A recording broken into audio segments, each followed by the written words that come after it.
Now, I'll tell you what I want to do. I want to start off with is to clarify the number one objection that I tend to get from teaching people this kind of work that we're covering. And the number one objection usually arises from somebody who works in the counseling field, which is a bridge between two different areas of work, which I'll explain shortly. And the objection goes like this. Yeah, I hear what you're saying, and I see that in some instances what you're doing can be very amusing for some clients, and I'm sure at least one person in the world did find it effective. And I hear all the claims that you make. But what if the client comes and has X, Y, and Z trauma going on because they've just been molested 6 hours previously and they've been sent by the police or somebody to your office? Then what are you going to do? Well, if that's the case, that's a whole different situation. The position that I'm going to be speaking from and have been speaking from is what I regard as change work and therapy. I'm not speaking from a position of support and care. They are very, very different work. If somebody is 20 years on from the traumatic event, so it's 20 years since the event, but still the person is traumatized, they're having nightmares, they have sexual difficulties, they have self-doubts. Now we're in the world of change work and therapy.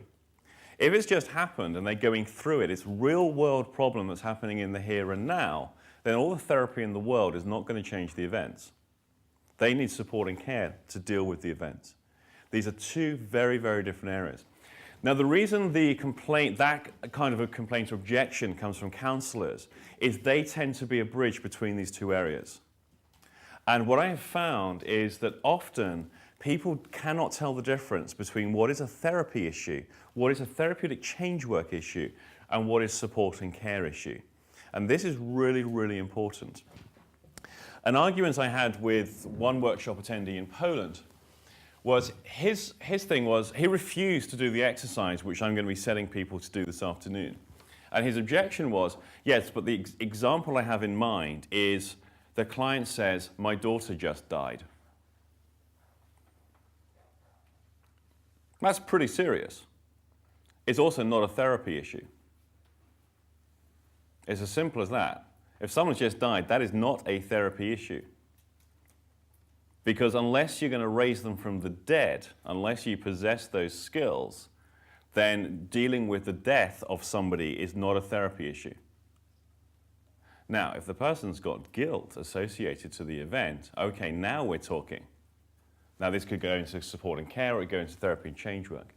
But it's really, really important to understand that what we're changing is what the person is presenting right in front of us.